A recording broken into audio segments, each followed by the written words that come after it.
Magandang oras po sa lahat ng ating mga kababayan. May latest weather update po tayo sa magiging lagay ng ating panahon ngayong araw at sa susunod na 24 oras.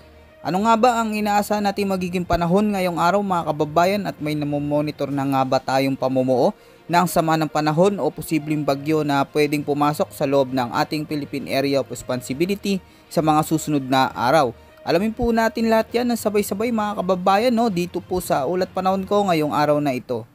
Sa kasalukuyan mga kababayan, patuloy pa rin nakakaranas ng malalakas na pagulan at maulang panahon ngayon sa ilang bahagi ng ating bansa. Dulot pa rin ng patuloy na pag-iral ng sea line, at lalo na po dito mga kababayan sa bahagi ng Southern Luzon at Visayas.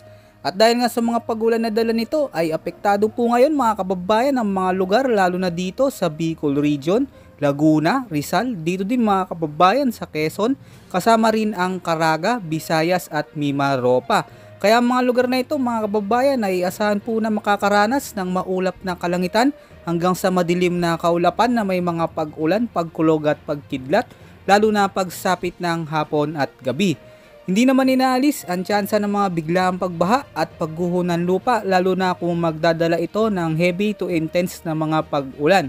Kaya sa mga kababayan natin, maging handa po tayo at patuloy po tayo na mag-ingat.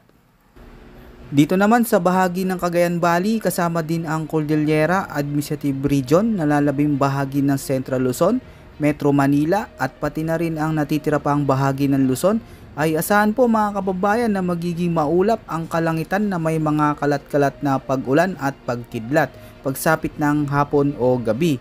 Ang mga pagulan naman na ito mga kababayan ay dulot naman ng umiiral na northeast monsoon. Hindi naman inaalis ang tsansa ng mga biglaang flash flood at landslides, lalo na kung magdadala ito ng malalakas na pag-ulan. Kaya sa mga kapatid natin dyan ay maging alerto po tayo. Dito naman sa bahagi ng Caraga, Albay, Masbate, Sorsogon, Davao Oriental, kasama rin ang Davao de Oro, ay asahan po ang mga lugar na ito ay magiging maulap ang kalangitan na may kalat-kalat na pag-ulan, pagkulog at pagkidlat. Posible po yan pagsapit ng hapon o gabi. Ang mga pagulan naman na ito ay dulot naman ng patuloy na pag-iral ng easterlies. Kaya pinag-iingat po natin yung mga kababayan natin dyan sa mga nabanggit nating mga lugar. Sa banta ng biglaang pagbaha at pagguho ng lupa, lalo na kung magiging malalakas ang mga pag-ulan na dulot nito. Samantala, wala naman tayo na monitor ngayon na pamumuo ng low pressure area o bagyo na posibleng mabuo sa loob at labas ng ating Philippine Area of Responsibility. Kaya magandang balita po ito sa lahat ng ating mga kababayan. Pero sa mga susunod na araw mga kababayan ay asahan po na patuloy pa tayong makakaranas ng maulang panahon na may katamtaman hanggang sa mga malalakas na mga pag-ulan dulot ng mga umiiral na weather system sa ating bansa.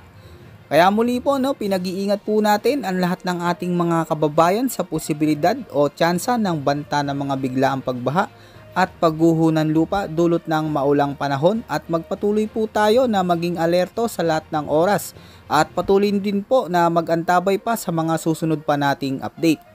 Yan po muna ang pinaka-latest weather update natin at ulat panahon ngayong araw mga kababayan ko. Ito po ang inyong weather forecast ng bansa. Maraming salamat po at ingat po sa ating lahat.